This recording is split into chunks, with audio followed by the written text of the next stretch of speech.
Story 1. Monday's child. The screams were like wind chimes stuck in a storm. At first, Della had thought it was the gale force winds of the blizzard until she heard the weeping coming from her front lawn. By its sound, she could tell that it was not an infant nor was it an adolescent, but the wailing of a child that was about 7 or 8 years old. She lay in bed listening to it, afraid to go to the window to see what was causing such anguish for the girl. Finally, she looked down. The lawn was empty but for a few Christmas decorations that were steadily disappearing beneath the falling snow. There was a trail of footprints, kid-sized, on the walkway leading up to her front porch. The howling continued, but now at Washington S. accompanied by the sound of frantic pounding on her front door. Della saw no immediate danger. She was not the type of person to place herself in harm's way to help a stranger, child or adult. No one ever bothered to help her when she needed it. Why should she put herself out for anyone else? But she wasn't so cold-hearted as to leave a weeping babe frightened and alone on her front porch during a blizzard. She'd been hoping that one of her neighbors might have interceded and she could just go back to bed. But the cul-de-sac was almost abandoned for the holiday. Everyone else seemed to be visiting with family and friends, two things that Della lacked these days. It appeared to be just her and Sammy, her drunk of a neighbor who lived across the street, left in the Hazelwood Valley community during this festive season. Neither of them was particularly attractive, Della being in her late 40s and possessing both a spare tire and a thin mustache that she didn't bother to pluck anymore. Sammy had been a drunk for most of his life, and his appearance revealed it plainly.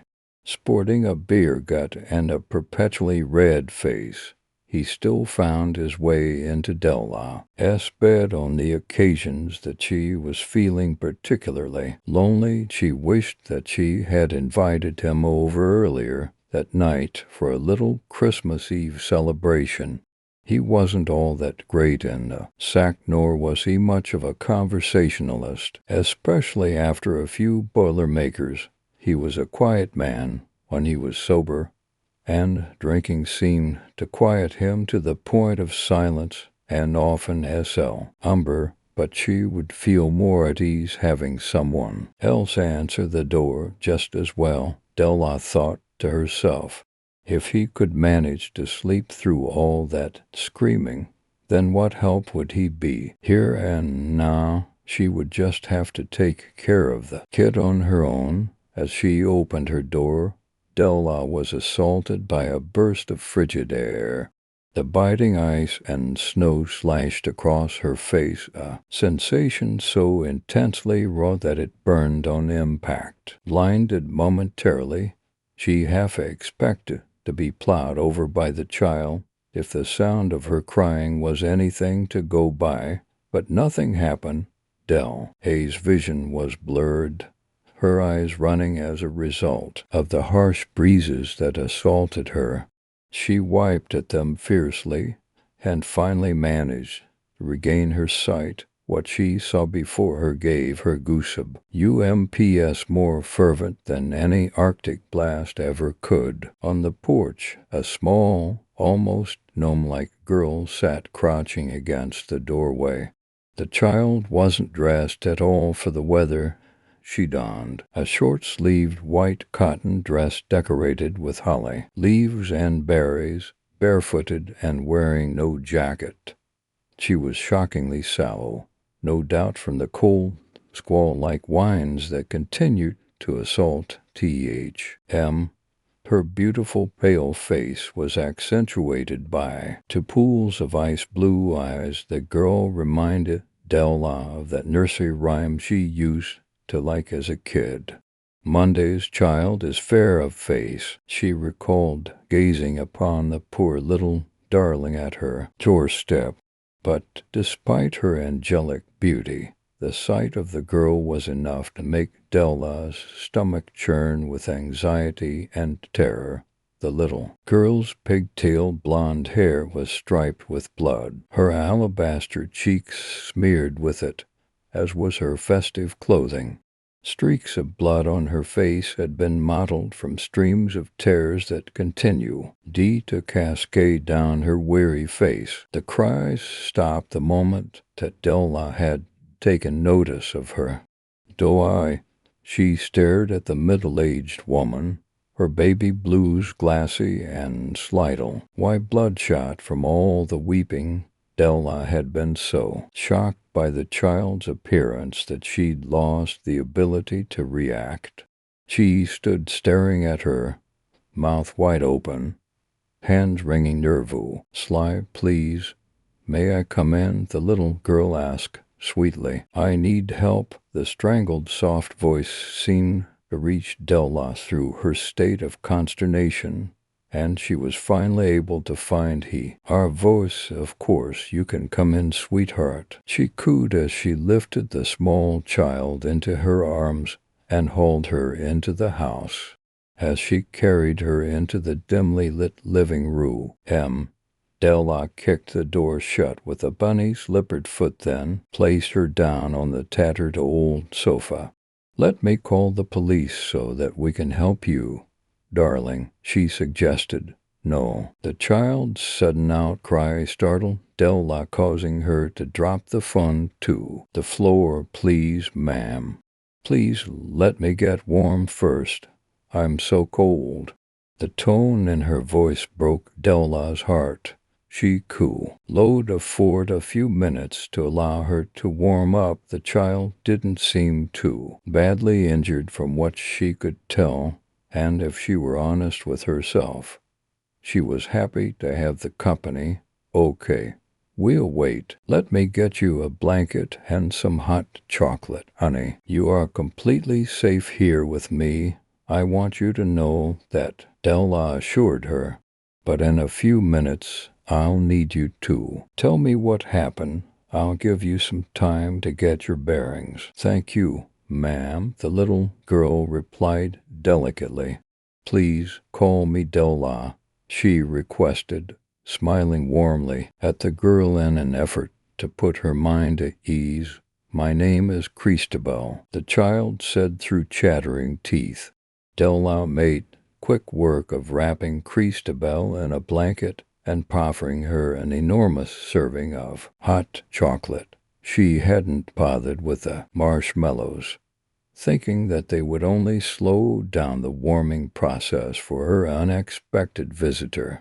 But she did serve it to her in an oversized moule that was fashioned to look like Frosty the Snowman. Christabel held it gingerly in her tiny hands, taking dainty sips from it while Della flicked on the switch of her gas fireplace. Glancing at her phone, she noticed that there was no service.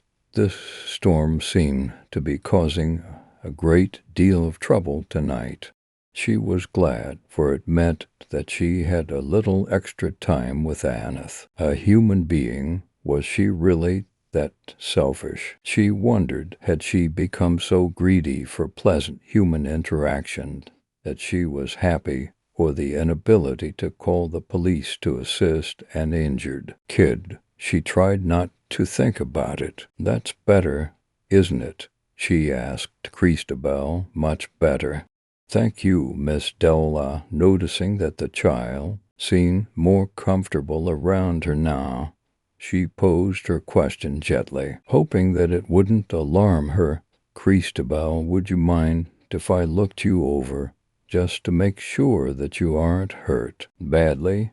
She looked at Della appraisingly before nodding her consent. Della sat beside her on the couch, looking through Christabel's hair for any sign of a head injury. There was none. She was stumped after urging Christabel's bare arms and legs. She was unable to find a single scratch. "Are you hurt somewhere on your back or your belly?" she questioned. Nope, Christabel answered, as if that single word explained everything that Della needed to know. Then where are you bleeding from? The child stared straight ahead, taking swig after swig of her hot chocolate before she answered. It's not mine. Were you in some kind of accident? Was your mommy or daddy hurt in a car crash or something? No, I don't have any family, Christabel said matter-of-factly. Della's patience was wearing thin.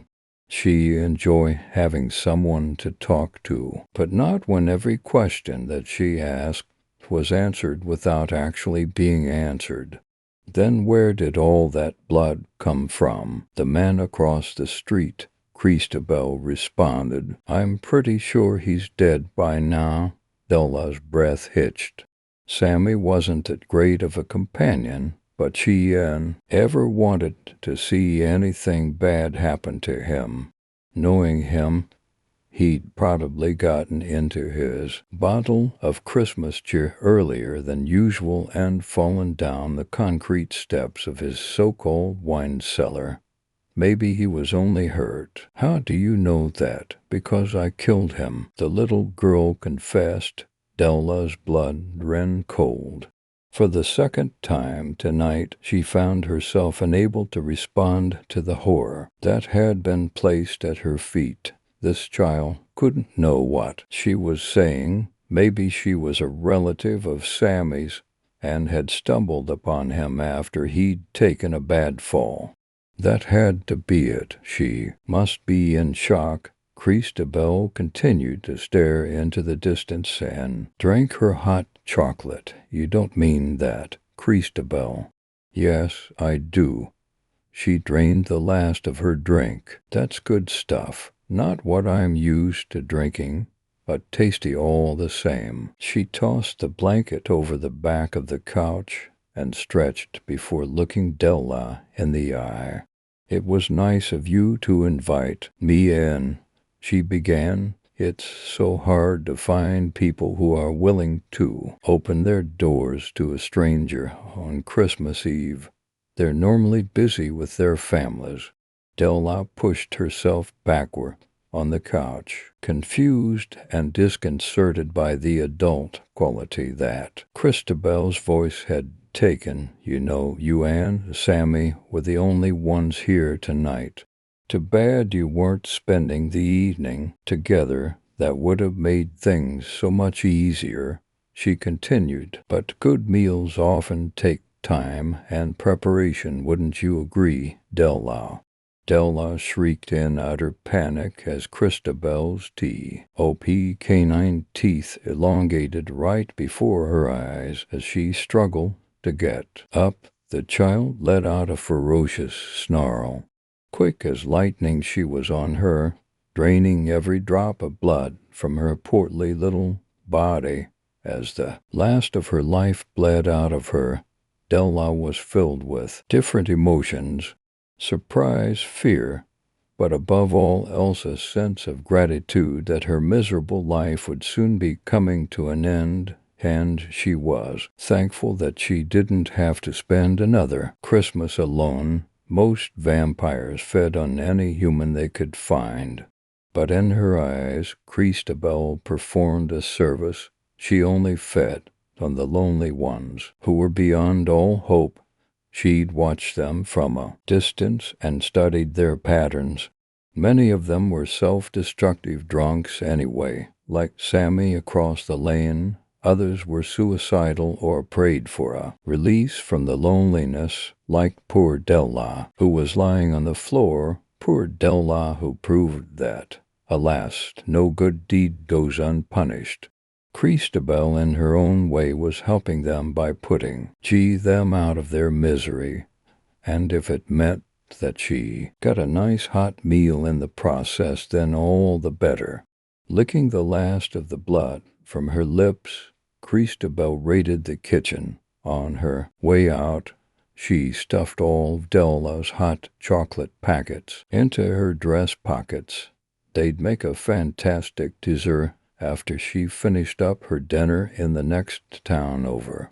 partaking in ordinary food and drink was uncommon practiced, but not entirely unheard of. For her kind, surely she would be invited inside once more.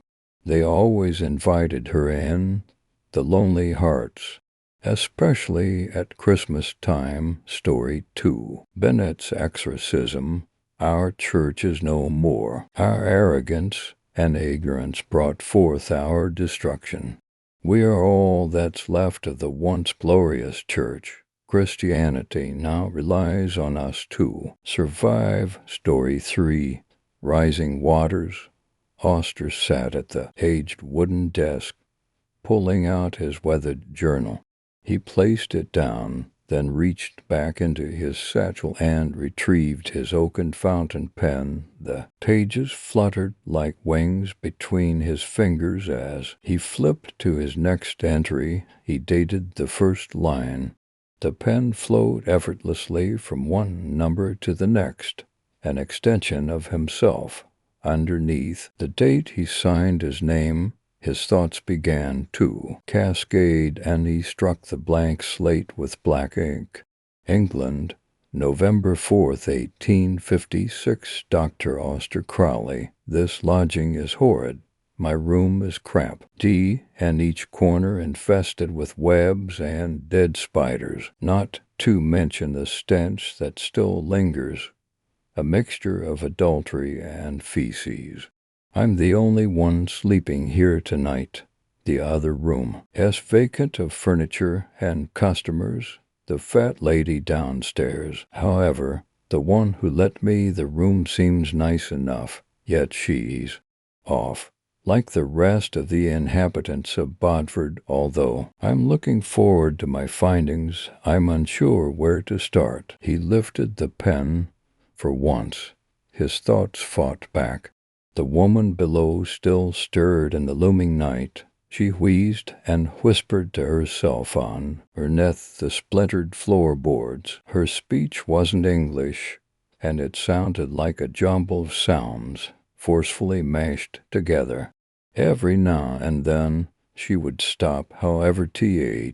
Silence never lasted. He noted the woman in the margin, deeming to add her to his story. He didn't sleep. He couldn't sleep.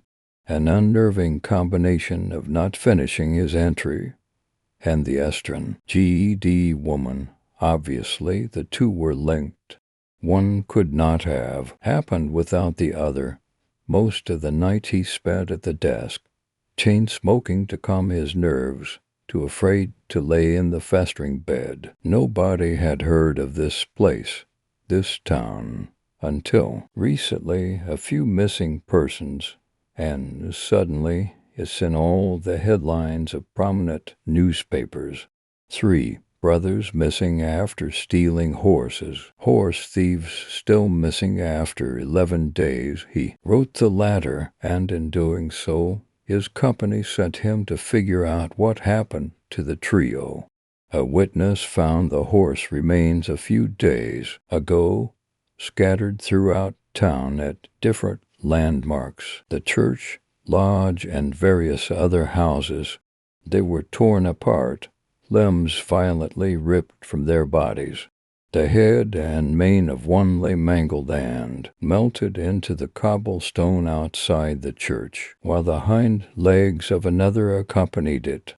Police were brought in from a neighboring town, as Bodford had no enforcement of its own. The man who alerted authorities was not a local either. A passer-by noticed the rotting, fleshy smell and hastily fled from town.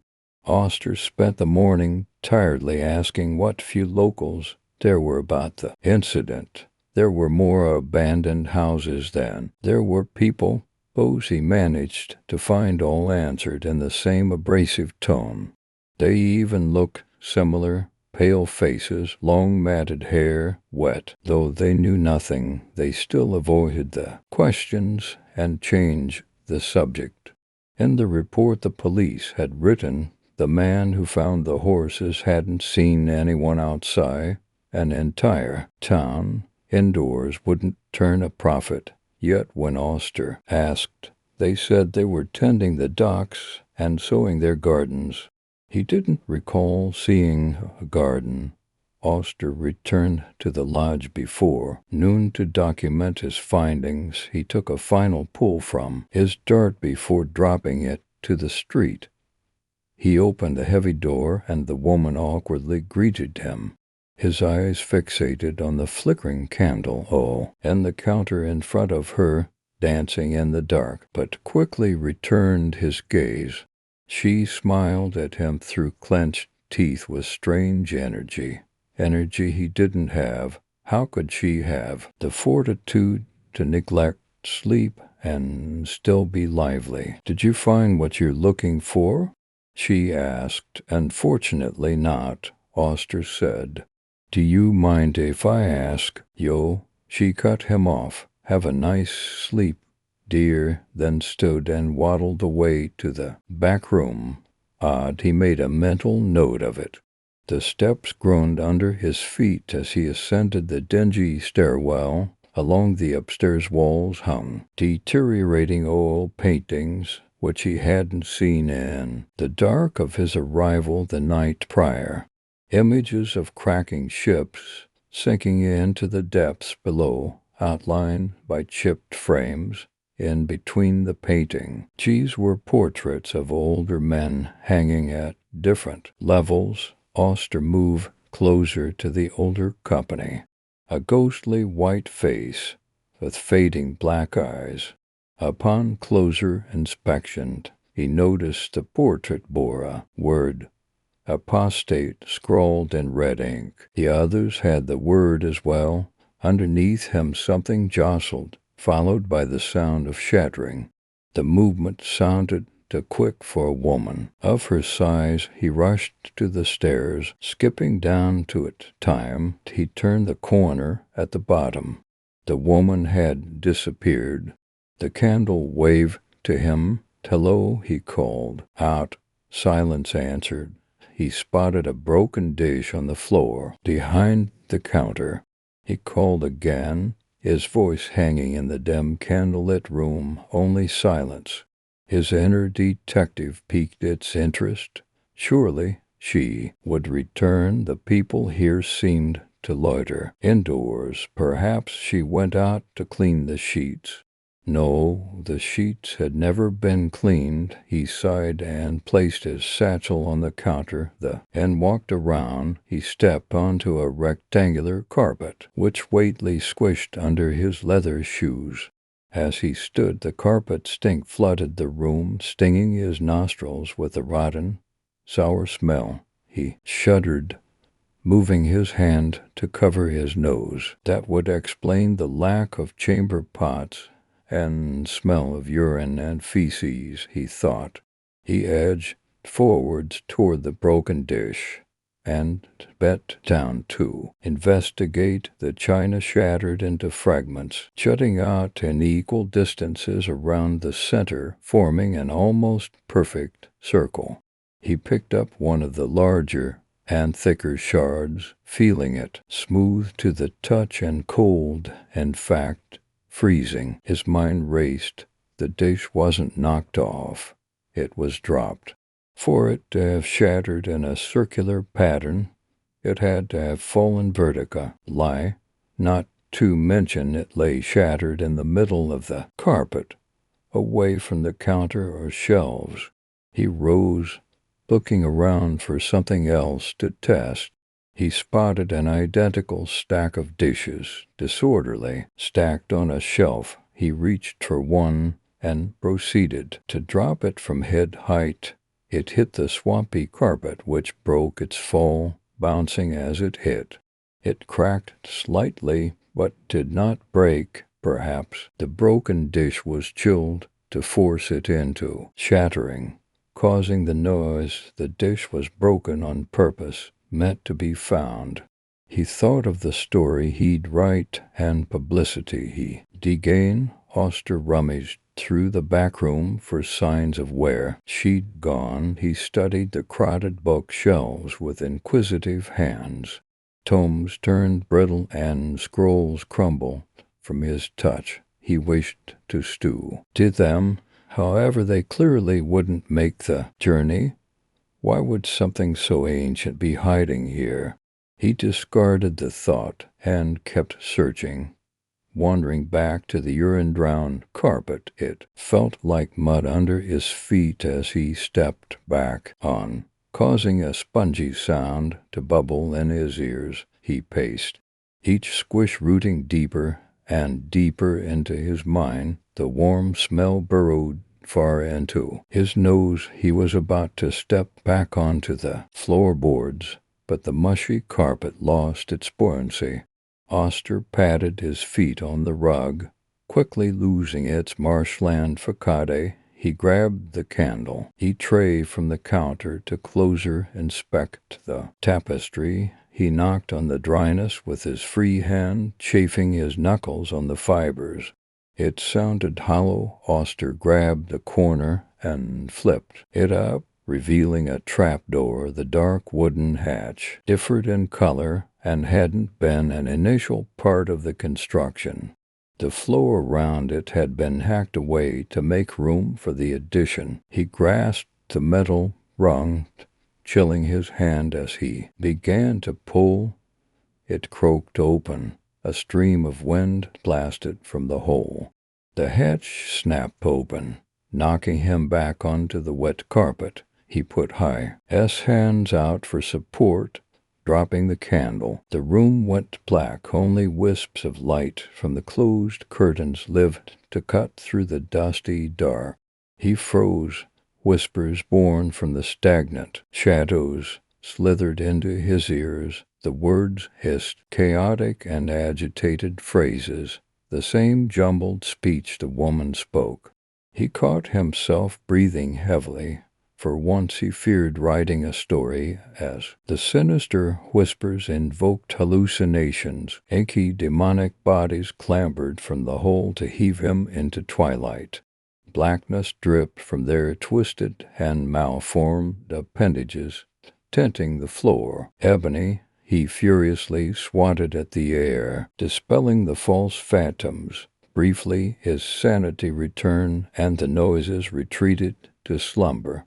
Oster lay still in pure silence, broken only by his pounding heart, hidden from the rest of the world. His mind hammered on the prison door of his thoughts, his own purgatory. He wasn't superstitious or believed in the paranormal, but whatever happened wasn't natural. His sense of duty lured him closer. Inch by inch he crawled towards oblivion, his shaky arms barely holding him up. His eyes adapted to the shrouded room, and he could make out a ladder which led down the route to hell. He peered down the shaft, and the voices returned, though no longer wicked. They called for help, asking to be released. His frightened mind surrendered to them. The voices chewed and gnawed until they finally devoured his sense of reasoning.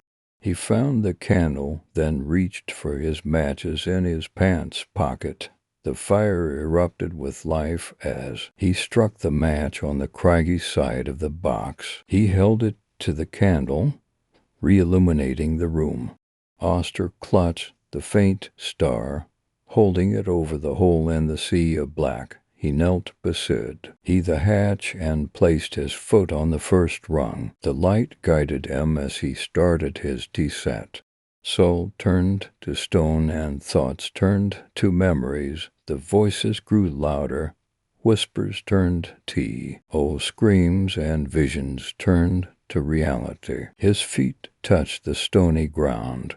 He stood there, holding the candle at the bottom of the ladder, illuminating a chiseled passageway. The voices led him. He understood their alien language. Can you hear them? Come, Oster Crowley, bathe with us.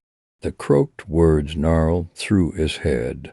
He mindlessly followed. The voice soothed him, leading him forward. His lungs found breathing through the heavy, lifeless air, easy as he traveled down the endless passage.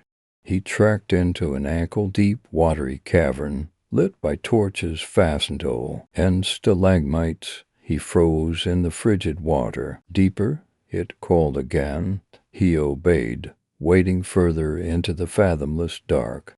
The water rose to his knees, then his waist. Icy spikes stabbed at his lower body. Before fading to nothing in the numbness of his legs, he dropped the candle, and it splashed into the murky pool, sending ripples. There were things floating beneath the race bodies, blue and bloated, the same men from the portraits. He spotted the lodge woman, standing at the far side of the pool with closed eyes. 3 blooded boys knelt before her, worshipping their uncanny god. She spoke to him, forcing him deeper. Her word was his wool. His head submerged, and wintry water filled his lungs. He saw the woman up through the filmy pool. He choked for air. His mind returned, yet his body still commanded. He tried to resist, but his feet advanced. He couldn't move his body. The woman forced him to watch, to suffer, to drown. Oster flailed his arms. He reached upwards to the surface, grabbing at the floating bodies as life preservers.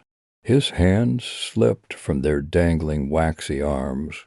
His chest tightened and his vision blurred. The woman darted her head to look at him, her eyes open. Though he couldn't see, he felt her gaze. A voice invaded his mind. Your world shall be washed away, and you shall come. Pose her final story. Story 4. Panic button. Before I start, I have to admit something. I'm only telling you this because I think that it is important. But I swear, what happened was real. I just hope that you don't judge me based on what I'm about to share. The thing is, I live in a mental institution. I'm clinically insane. 10 years ago, I was diagnosed with severe paranoia, hallucinations, and multiple other disorders, and I was locked up in here because my parents couldn't cope. I don't hold anything against them. I mean, it's not their fault that their daughter is crazy. They tried their best, bless them, but sometimes people need specialist help, and I was one of those people. Looking back, I was a lot worse than I am now, but I'm starting to stray away from the point. I've moved from institution to institution over the years. Some were burnt down by inmates. Some were shut by the government. But there was one place, the last one that I stayed in, that T for a much more horrifying reason. It was called the Oak Tree Institute, but we patients called it OTI. It was situated in a secluded part of the countryside near a dense stretch of woodland. The building, NG itself, built in the 19th century, and was originally a fancy mansion for some rich family. But after the last heir died without a will, it was seized by the government and converted to an asylum. But they don't call them that nowadays. Back in the day, it probably would have been a nice place to live, but now its once pristine appearance had slowly deteriorated over time. The ornate gargoyles that once stood on the roof had been weathered by wind and rain, but most of them had chipped and fallen apart anyway. Green ivy twisted up, and inside the cracks in the yellowing stone walls that once would have been marble white, it was in desperate need of restoration. But a global recession meant that any scheduled work had to be canceled due to lack of funding. Inside, the furnishings and decor were very dated, but clean at least. The wallpaper was that horrible 70s yellow stuff, and the carpets were faded and worn. The canteen was a bit better at least. It was originally the nursery room for the children that had lived there. Polished oak covered the floor, but the walls were ornately decorated with beautiful frescoes of stories from the Grimm brothers. Fairy tales, delicately painted on the ceiling, were pictures of cherubs and angels holding flowers and hearts. It was a peculiar room, for in old houses such as Oak Tree Manor, nurseries were usually upstairs or in the attic, but here they'd built it on the ground floor. It was right next to the kitchen, and when it had been converted to a mental institute, builders had knocked through the wall to the small kitchen. I'd never been in the kitchen. Only staff were allowed there, but I often ate in the canteen. Only a few of us inmates, as we were sometimes called, were allowed to eat, and there as many of my fellow inmates were too dangerous to have contact with others, but fortunately I wasn't one of those people. Also on the ground floor was the staff quarters and a visiting hall. No one ever came to visit me, though. On the first floor were two wings, the Williams wing and the Mattinson wing. They were both for male patients, and were named after two of the previous benefactors to the Institute. There were another two wings on the second floor which were for female patients. They were called the Victoria Wing and the Golding Wing. I was in the Victoria Wing, which was patriotically named after the monarch at the time, Queen Victoria. My room was right by the stairs to the attic. The attic was where the dangerous patients were held. I could often hear them wailing and banging through the ceiling above me. At night I had asked to move rooms, but there were no others spare apparently. Other than the psychos making noise above me, it was a nice row. I had my bed in the corner of the room opposite the door and a TV on the wall facing my bed. In the other corner was a bookshelf full of numerous novels and other such things. It probably just sounded like a normal bedroom room to you, but trust me, it wasn't. The door was made of iron, and every night the nurses would bolt it shut to lock us in. Next to the door was one of those two-way mirror things. From inside the room it just looked like a normal mirror, but on the outside it was a window that the doctors and nurses could see through. I didn't like it at all, but at least had covered it up at night so no one could spy on us. It was sort of like a prison, really, except for one thing. If we needed to get out, there was a button above the bed that called the new recess to our rooms. We were only supposed to use it if we were having a panic attack or hallucinating or something like that. It was a panic button. I'd always thought it kind of useless for me, as I then never had the need to use it before. I've never been particular scared of my hallucinations or had any bad panic attacks.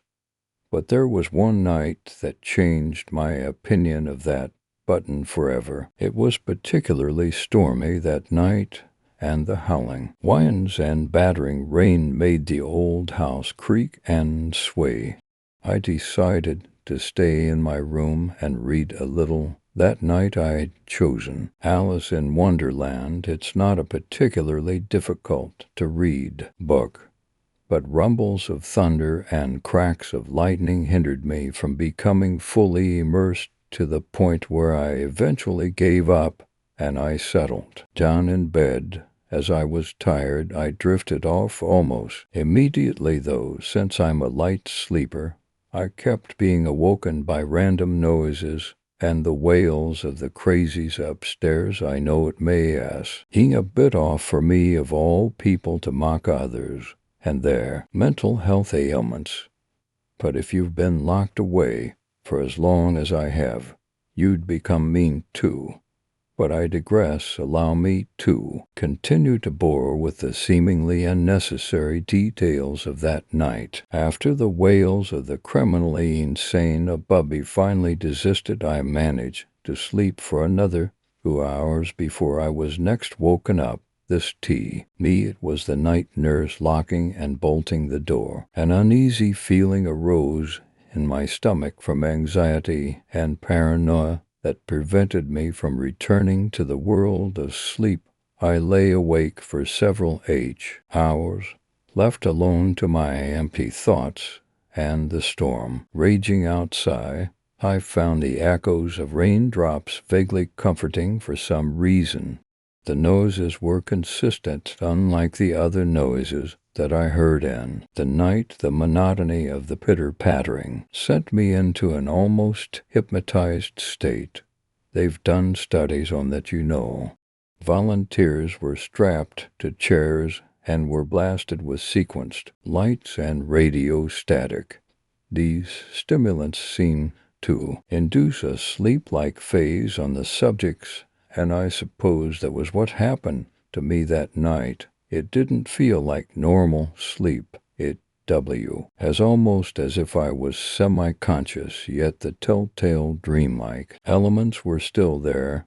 I could hear the storm outside, but I could also hear alarms and eerie chanting that sounded distant and muffled. Naturally, at the time I assumed that I'd dreamt these noises, or that I'd at least hallucinated them. But then I heard another noise.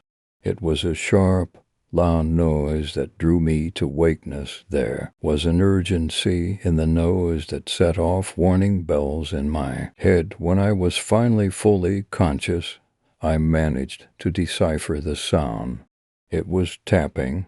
It was fingers tapping in glass. Suddenly, I was blinded by a dim light that lit up my room that was once blanketed in darkness. On the wall next to my bed, I could see a looming shadow with long bony tendril-like fingers dancing up and down. Involuntarily, I shuddered, and the tap stopped. I thought that it was all over, and that I'd just hallucinated a little. But I was wrong. The absence of sound was replaced by piercingly painful screeches. I groaned a little as the daggers of sound shredded my eardrums. My mind started to wander, and I involuntarily began to imagine horrifying things. They were huge, dark, shadowy things with pale faces and knives for hands slowly creeping towards me. Fear started to grip me as my thoughts felt more and more real. I didn't know what to do. It was like when you're a little kid and you hear a strange sound, so you automatically assume it's a monster. That's how I felt, like a small, helpless child cowering under her duvet covers. The screeching grew louder and louder, and I almost let out a wail of desperation. Why was this thing taunting me? My mind sobbed. I curled up into a fetal position and started to cry.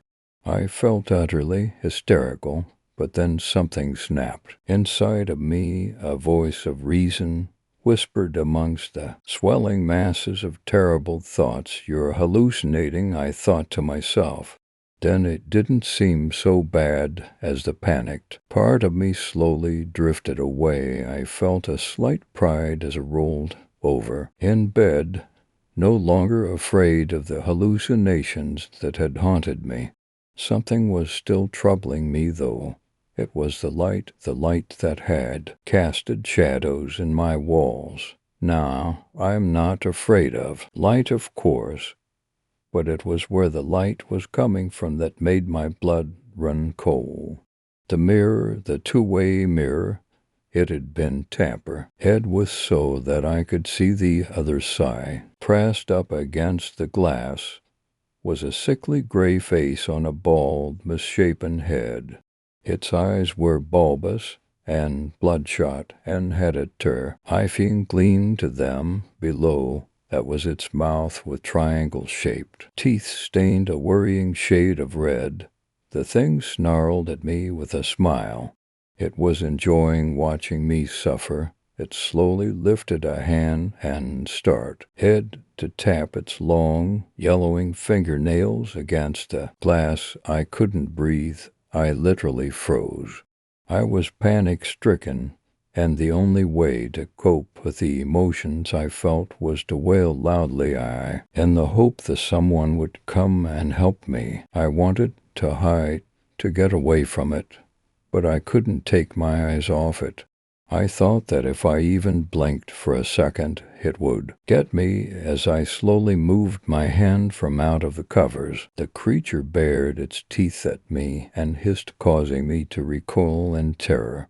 I wanted the voice of reason to come back, just to have been told that none of this was real would have made the whole situation more bearable, but the problem was that it felt so real.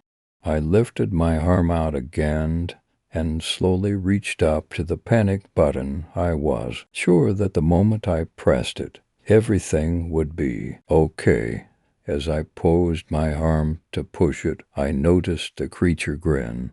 Not the evil grin that it had smiled before, but a more genuine, as such grin. It was as if it wanted me to press the button. My mind was so jumbled that I didn't realize it in time. I pressed the button and heard it click. Breathing a sigh of relief, I expected a nurse to come rushing into me with my medication. But then it clicked. Something clicked in my mind. I remembered something that I was told by the head medical practitioner here when I first arrived. For ease of access, I remember him saying, upon pressing the panic button, the door to a patient's cell will automatically unlock. And then it clicked. The door clicked open. Story 5. From the sea. The day was August 5th, 1989. The rain pounded onto the beach like gunfire, and the lightning arced across the sky in magnificent blue colors. I sat in my tent on the cliff edge, listening to the boom of thunder, holding in my hands a pair of binoculars. It had been like this for the past 6 days, and I had been camped out here all the while. I was not the key and a person that would go chasing tornadoes or anything as dangerous. So please refrain from assuming such things. No, I preferred to camp near coastal regions with lots of thunder, lightning, and rain, and simply observe Mother Nature's destructive force. This night, however, would be the last night I ever go storm watching, or anywhere near the sea for that matter, and not for any of the conventional reasons, such as loss of interest or an inability to do so. What occurred that night on the beach below that cliff edge is something I will never forget. It is something that will haunt my thoughts and torment my nights of sleep until the day I die. I had decided to stay up later than usual and observe some more of the wondrous bower that nature was. I took the binoculars away from my face for a moment and rubbed my eyes, for they often got quite dry when I spent extended amounts of time staring into them. As soon as I had finished, a bright flash lit up the night sky, and in that brief but bright flash, I saw something on the beach, something that caught my eye, making me forget about the lightning and thunder for a second. In that brief flash, I saw people moving around on the beach. At first, I thought it was my mind playing tricks, for this is not uncommon, especially considering my location, the time of day, and the fact that I was all alone. But as soon as that thought crossed my mind, another flash lit up the sky, and I saw more people moving around on the beach in the pelting rain. Why in God's name would anyone be moving around out here at this hour, and with this kind of weather? I naturally thought to myself, curious, as I'm sure anyone would be given the situation. I brought the binoculars back to my eyes and focused in on the beach where I saw movement, determined to prove my eyesight right or wrong. My binoculars remained fixed there on the beach, eagerly waiting for another flash of light. Still not fully convinced at what I had seen, I was just about to give up and shift my gaze from the beach when the flash finally came, lighting up the beach in its entirety. The flash was only for a couple seconds, but I managed to see the pay opal again, and in more detail this time thanks to the binoculars. There must have been around 5 of them, and they all seemed to be cloaked in black robes or something extremely similar, at least. They all seemed to have hoods thrown over their heads. From the robes, I presumed 2 of the cloaked figures appeared to be walking toward the ocean itself, each of them carrying a post of some key, and that looked to be around the same height as they were. The other 3 figures seemed to be walking towards an area of the beach that I could not see from my vantage point. The light from the flash left as soon as it had come, leaving me staring at total darkness. How odd, I said to myself, completely intrigued by what I had just seen. At this point I had completely forgotten about watching the lightning and listening to the rain. All of my attention and thoughts were being directed at the beach as I tried my very best to determine why these people were here and what they were doing. But in truth, I would never have been able to imagine the events that would occur on that night. My binoculars were still focused on the beach, waiting for the next flash to come when I saw dim orange shapes bouncing around the beach. I observed the orange lights for a short while before the flash came again. The first thing that I noticed was that all the figures were carrying the orange lights. I quickly made the connection between the bouncing orange lights and what the cloaked figures were carrying, realizing that they must be torches, but not before seeing something quite ominous. 2 of the figures were dragging a 6th uncloaked person through the wet sand towards the coast. I quickly determined that it must have been a woman, judging by the clothing she was wearing, and then I noticed something thrown over her head. It almost resembled a burlap sack of some sort. That was all I managed to see before the light left once again, leaving only the dim orange lights of the torches moving around on the beach. This was when the thought of calling for help struck me. What if the person was in danger? What if he or she needs my help? I thought to himself, but quickly realized that no one would dare to come here in this kind of weather and at night. No one would arrive until morning at the earliest. So that idea was out the window almost immediately. After that brief thought, another flash of lightning lit up the beach, allowing me to see clearly once again. The woman sat on her knees between the posts that appeared to have been stabbed into the sand of the beach, very near the ocean itself. It was hard to see from where I was, but it seemed as though the waves were actually getting larger. 2 of the figures seemed to be tying each of her wrists to a separate post, while the other 3 stood quite a long distance away, merely watching the other 2 and holding their torches. The scene disappeared as the black of night once again returned to shroud the beach in darkness, with only the dim torches visible from my tent. What in God's name is going on? I thought to myself yet again, even more confused and scared than I was before the previous flash. I thought about making my way down the small cliff in which my tent sat upon and helping the woman. I wanted to help her I truly did, yet I knew that it would be bossy, Kelly, impossible for me to navigate my way to the beach in this weather. And even if I did, how could I ever hope to overpower all 5 of those figures by myself? Maybe I was seeing this all wrong. Maybe this wasn't as foreboding as it seemed. Maybe this was something entirely different than what it seemed to be.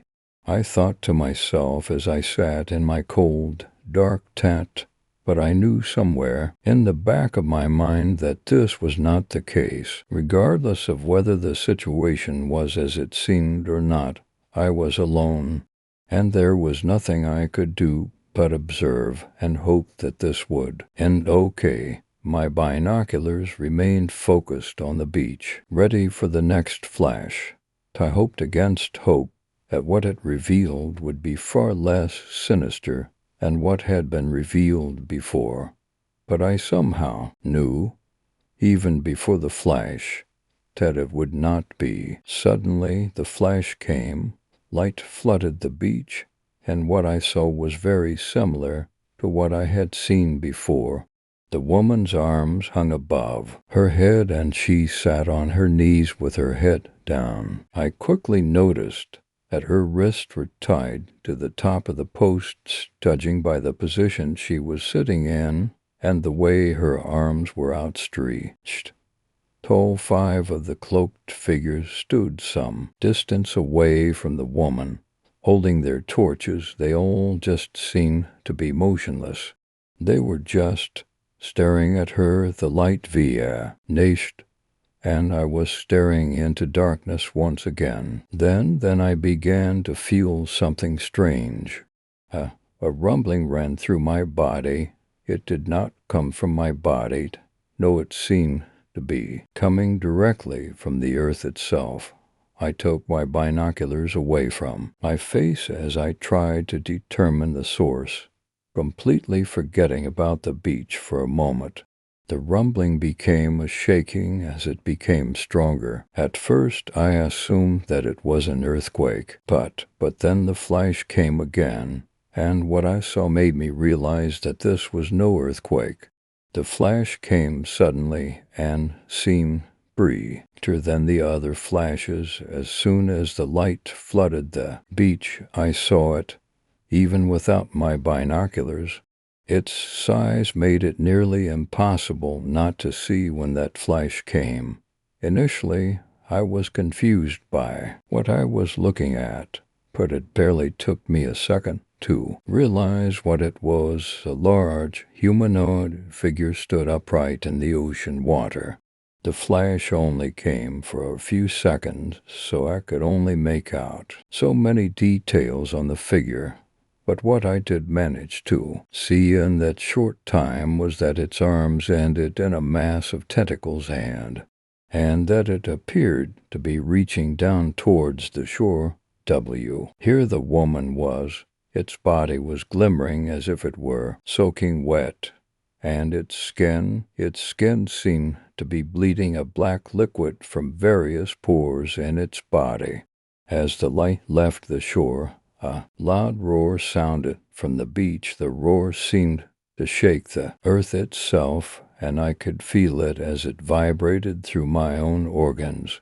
Awestruck, I sat staring at the shore, unable to comprehend or process what I had just seen. I wanted to tell myself that it was just a figment of my imagination, all of it, that I had just imagined this whole thing, or maybe that I was having some crazy nightmare. Yet I knew that this was not the case. I knew that what I had just seen happen was real, and that this was not something I could wish away or make excuses for.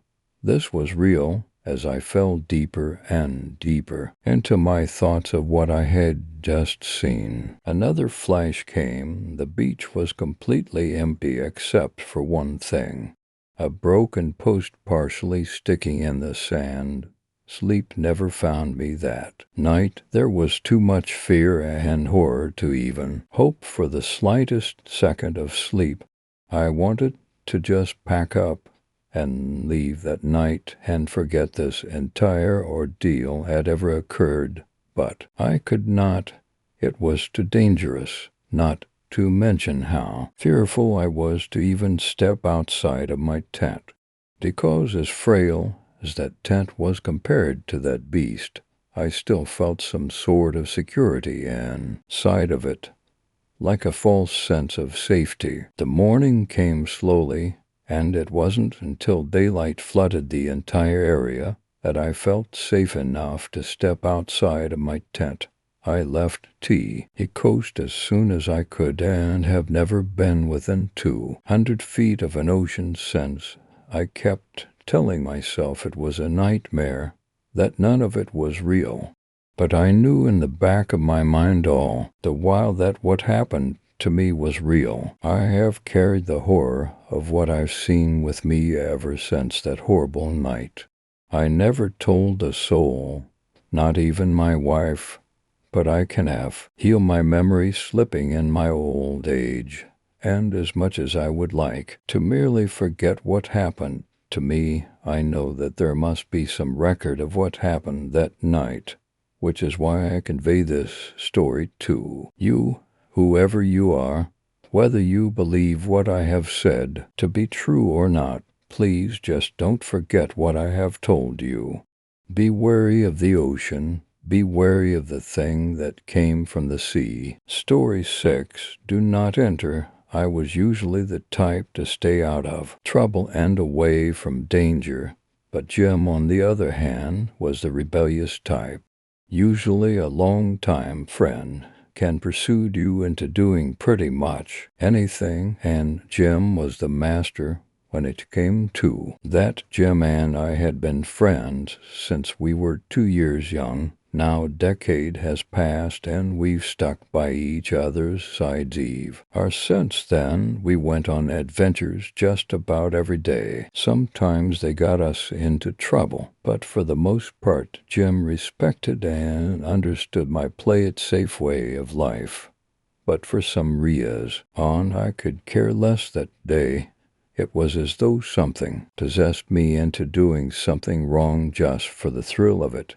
We had been walking home from school together when Jim and I passed up a very wide, dark, and unfamiliar-looking carnival. That day seemed to have been the brightest day of the year, but ironically enough, from the carnival on there were nothing but gray skies. Jim hesitantly followed as I walked over to the entrance. A generic "Do Not Enter" sign that ran across the entrance was being held up by a rusty chain fell to pieces once I tapped the sign. "Why d'you say we check it out?" I asked as I turned towards Jim. Something seemed very eerie about that moment. Jim's face was awfully pale, and he seemed to be sweating bullets. "Hey man, we'd better not. I don't like the vibe I'm getting off this place," he said in an extremely frightened tone. Jim proceeded to walk away, but something made me grab his arm and pull him back. See, man, we haven't had a good adventure in a while. Where's your excitement at? It's not like anything bad's gonna happen. I'm here." I continued to try and pursue my reluctant friend with a very promising smile, as he would usually do to me. After a while he finally gave in, and we entered the shady carnival. It was unlike any entrance I'd ever seen. It seemed to be some sort of labyrinth that led to nowhere. The walls were lofty, dried-up bushes filled with an infinite amount of thorns that were impossible to break through. Jim just silently followed without looking back as we began our new adventure. Suddenly, after the first turn in, Jim and I felt a dark presence that we followed like robots turn by turn. The leaves suddenly began to grow darker with each turn until they were black. The faint smell of something burning began to take over, and by the next 5 turns it was unbearable. I had never smelled burning flesh, but I assumed That was what we smelled. The ground felt as though it were going to break right under us if we stepped just a little harder. The temperature began to change as Jim and I stood still. It grew so intensely hot that we became nearly dehydrated. Almost instantly, "I think we should turn around," Jim said in a frightened and shaky voice. He looked as though his soul was leaving his body at that very moment. "A good idea," I agreed, but as we turned around, we noticed that our path had been blocked by a wall of barely burnt-out thorns that we couldn't even see the top of. We had no choice but to walk further. I didn't think it was possible, but the smell of burning flesh had grown so strong that without even thinking about it, I vomited due to the fact that I could taste the smell. Suddenly a soft roar started escalating until I couldn't make out what Jim was trying to tell me. The sound seemed to be made up of a million screams that shot a knife of terror through my heart, which made me take off running out of instinct. Without looking back, I kept running, hoping to whatever God that was out there that Jim was right behind me. I felt as though I had been running for hours until the smell had died down as well as the horrible screams. I couldn't hear footsteps behind, so I panicked and looked around for Jim. All that was behind me was that damn wall, mocking me again. I had no choice but to keep walking. I couldn't tell the time of day because the sky was just a solid gray in all directions as far as the eye could see. The leaves started to regain color and were a hue dyed green. The atmosphere felt perfect besides the fact that the sky was as dark as ever. The next turn led me to a merry-go-round. I couldn't really tell whether or not it was spinning until I looked at it for a while. Slowly but surely the abnormally large ride was spinning. The size wasn't the only abnormality of the merry-go-round. All of the animals appeared to be sheep, but they had a very sad and painful look to them, as though within the ride the sheep were missing different body parts. But they all had one thing in common. They had deep black and seemingly endless holes for eyes. Some of them were missing patches, if not all, of their knotted and filthy fur. The bare sheep's skin was rather dull and extremely dry-looking. Some of these even had rotting flesh. I then realized that these were once, if not still, live animals. They seemed to barely be hanging on the ride by rusted poles piercing their bodies. With enormous scabs building up around the exit wounds, I suddenly noticed a new animal coming around the corner. It was a wolf, its eyes hyper-realistic. Such a captivating red color, I swear they could have grabbed my soul right from my body. Vista. Read long enough. Discolored flesh dangled from its mouth. Some was even pouring out of a hole in its neck, which gave me another urge to vomit. Had it not been for what I saw following the head, Jim W., as on the back of the wolf, his eyes mocked the wolf's, and his skin was not a normal pale color. It had a sort of gray and lifeless tint to it. Jim wore a slight smile that made me scream at the sight of it for some odd reason. He seemed startled by my outburst and slowly turned just his head towards me. If I didn't know Jim my whole life, I wouldn't have been able to recognize him. "What are you?" I asked in terror, hoping I didn't regret what had just come out of my mouth. "What do you mean?" "I'm your long-time friend." His tone was monotonous, and his voice was abnormally deep for a 12-year-old. His eyes seemed to be staring off deeply in another universe. "Well, don't you want to ride with me? It's loads of fun. You can trust me, can't you? It's me, Jim A sudden force took over my body, and I walked over to Jim, reaching his hand out. I tried to stop, but I couldn't. As I stepped on the platform, everything but the merry-go-round grew pitch black. I was indeed terrified, but I couldn't scream, I couldn't speak, I couldn't even feel myself breathing. Jim had a pleased yet horrifying look on his face as I walked past him and got on a sheep. The pole was so rusted that it turned my hands almost completely orange. The fur and skin of the sheep was so rough that it cut me instantly. The same burning flesh smell was back and was as prominent as ever. The ride's speed began to increase once I was locked on the ride, and a familiar roar of a million screams started up again. The cries were so high-pitched I could swear my ears were going to bleed. Any second I couldn't move or let go of the ride. I couldn't cover my ears, mouth, or nose to keep these awful things from entering my body. It seemed as though we were about to his lie. T-speed, and I closed my eyes and screamed as loud as I could, since that's all I was capable of. Jim hadn't made any sort of movement or sound. The ride finally stopped, and so did the sound and smell.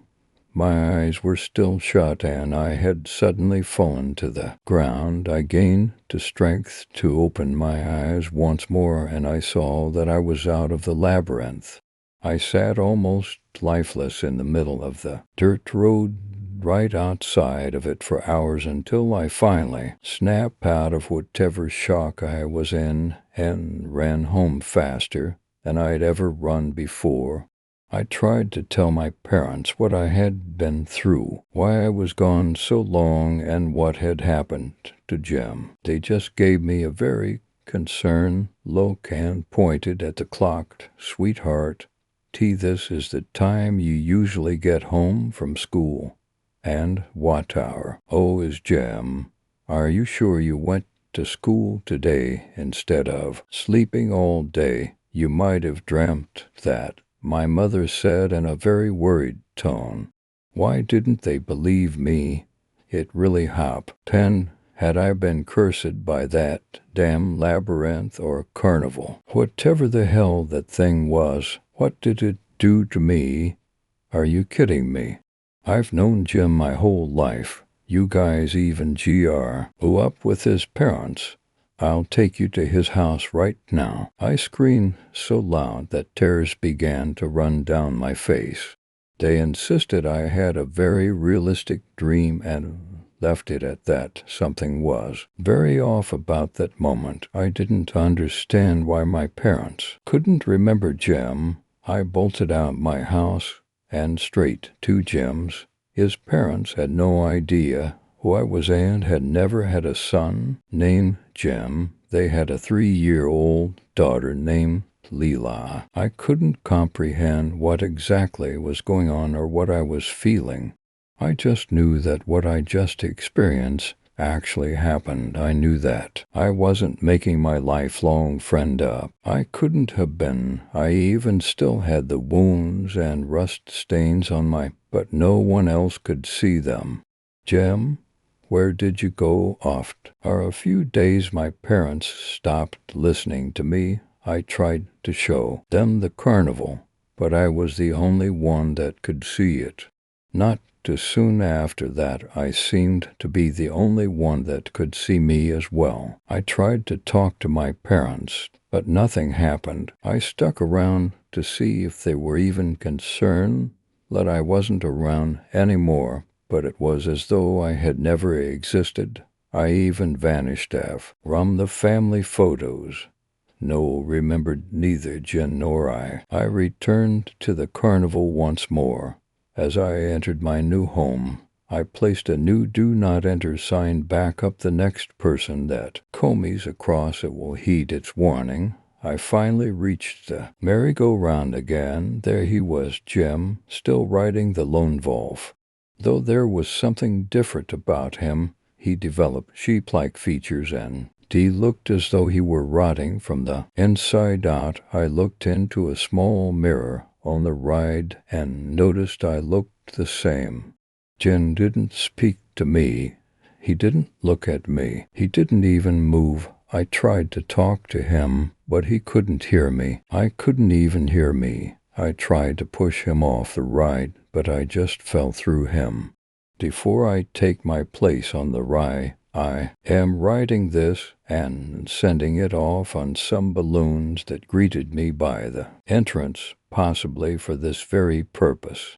If someone is indeed reading this, please do not enter Story 7. Crepitus, the hangers are still swinging in my wardrobe, and all my clothes are scattered around the room. I'm stood in the doorway trying to make sense of the situation. Who the hell has been in here?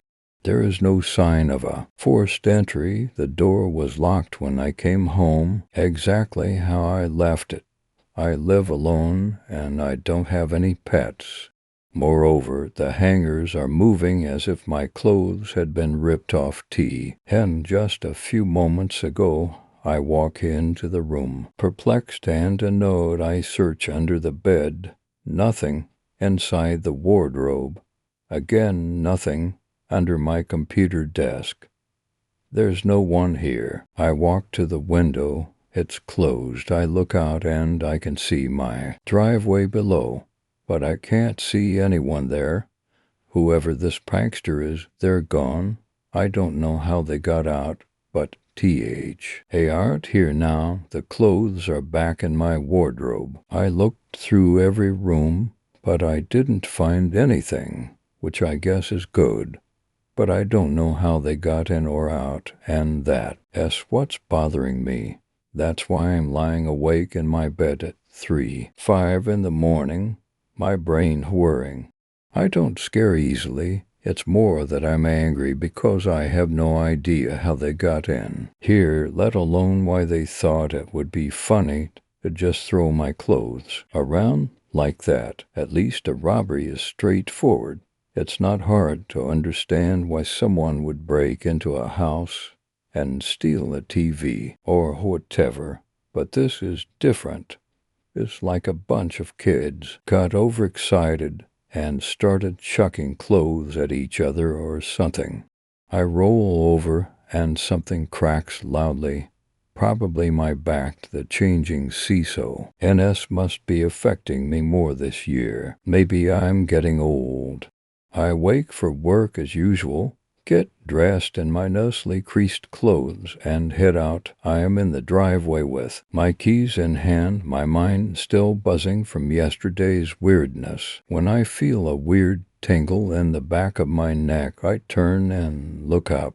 There, stood in my window, looking down at me, is a naked man. Well, I say man. It could just as easily be a woman. I can't see any genitals.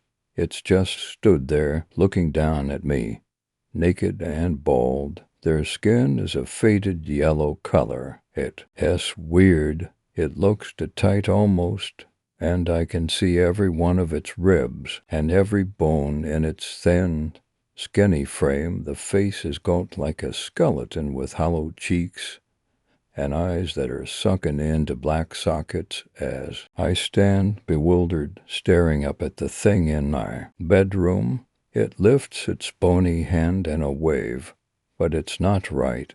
They must have arthritis or something because their hand is moving in quick, stiff jerks, like the joints are seized. No, that's not right. It's more like they're broken.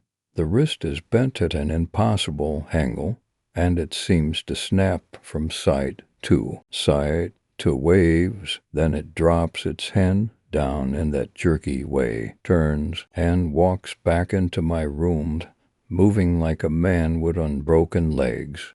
I stand for a moment longer, then turn and run back to the house. So, this is the Joker, the one who decided to throw my clothes around yesterday. They didn't leave. They were still in the house somewhere. Must have got past me when I opened the bedroom door. I run you stairs. The bedroom door is shut and I bang it open only to find my room empty. With everything just as I left it, I search again, but more thoroughly.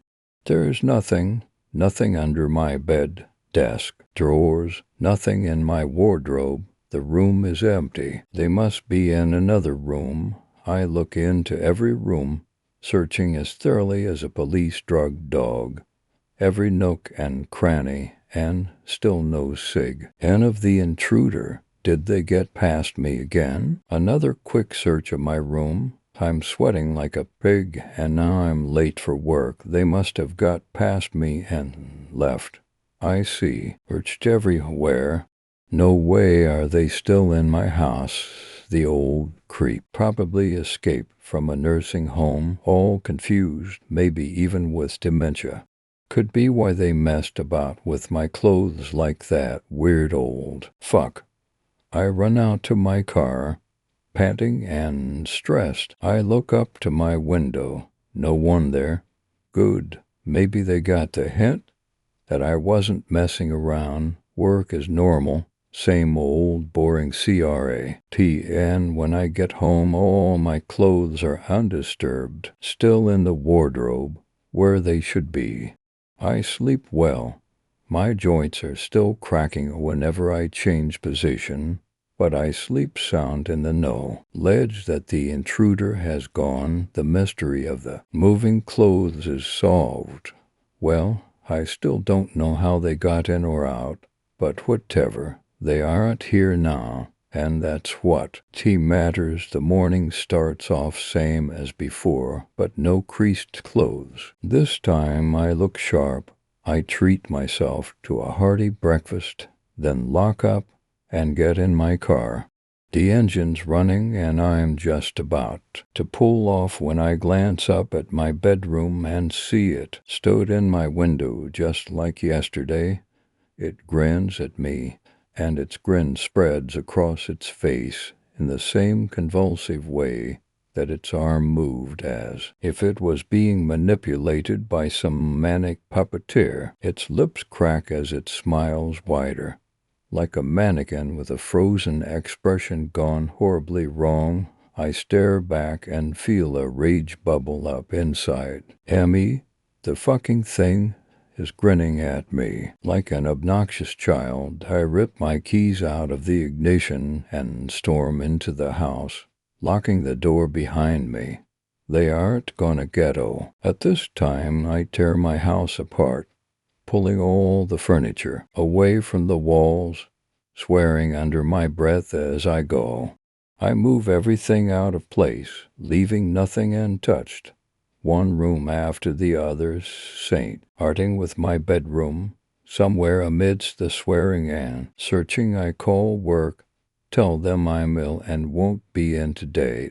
Chest infection, which is pretty convincing since I'm panting so hard between words. I put the phone down and continue with the hunt. I search all day.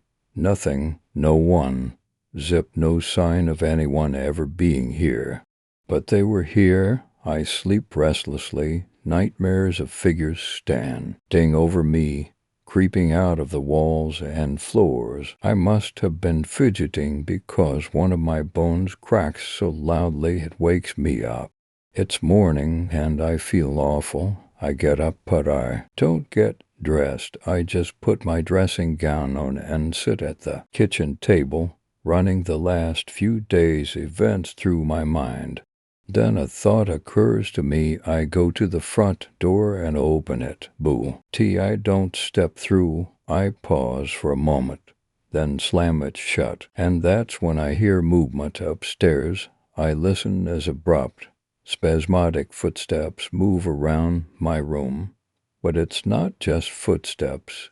There's a strange shuffling sound, like something moving unsteadily on both hands and feet. Then the noises stop. I sneak out of the kitchen and up the stairs, breathing shakily.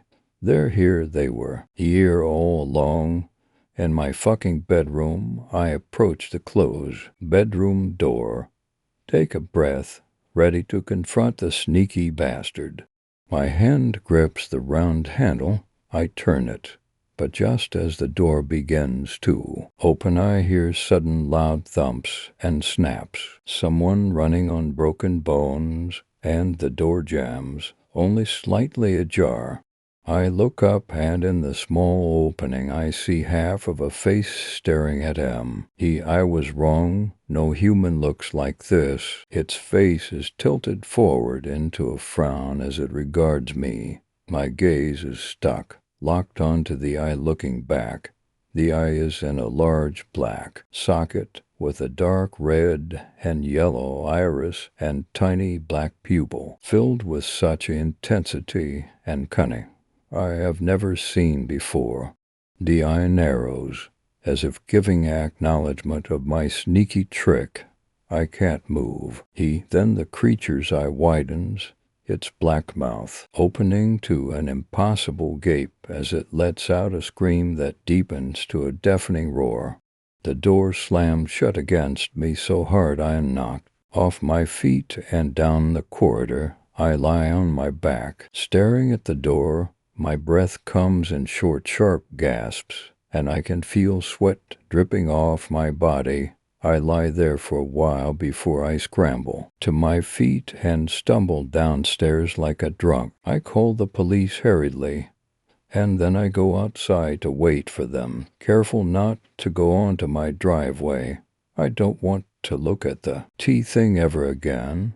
I want it out. The police arrive within minutes. I splutter confusedly at them, holding back tears. My story is incoherent. I'm clearly in shock, but they get the gist. 3 off. Icers search the house, one of them with a dog, while another female officer makes me a cup of tea and takes a statement from me. The tea helps. I tell her everything that's happened, starting with my clothes being moved, ending with my phone call. She nods attentively and takes notes, and I feel much better now that they're here. They know what they're doing. The police search for 2 hours but find nothing. They suggest that maybe I missed something, some hidden corner that I hadn't looked in. But their presence would almost certainly have scared anyone off, and there definitely isn't anyone else in the house. I start to feel stupid, and all thoughts of creatures and strange beings dissolve in my mind as I return to my senses. It was just an old man, scared and confused. I thank the officers, apologizing profusely for wasting their time. They leave and I sigh, annoyed at myself for getting so carried away. I get dressed and decide to do some gardening. I look up at my bedroom window. Often, nothing there. The police would have found whoever it was if they were still here. They're professionals after all, whereas I'm just an amateur. Still, when it comes to going to bed, I find myself doubtful. I tell myself it's just because it's dark and I've had a rough day that I'm being stupid. There's nothing in my room, but still a niggling feeling remains, as if I'm not alone. I decide to take my mattress downstairs and sleep in the kitchen. I feel better, so here I lie on my mattress next to the oven. I can't hear anything moving upstairs. But to be honest, I am trying not to think about it. Something about those snapping sounds and the way the footsteps move so spasmodically freaks me out, and that at staring hateful. I don't want to think about that. I fidget, and again I hear a crack from one of my knees, or maybe it was my back. I don't really know. Was my mattress, as always, this uncomfortable? I never noticed before, but it feels like some of the springs are warped. I can feel bumps pressing into me.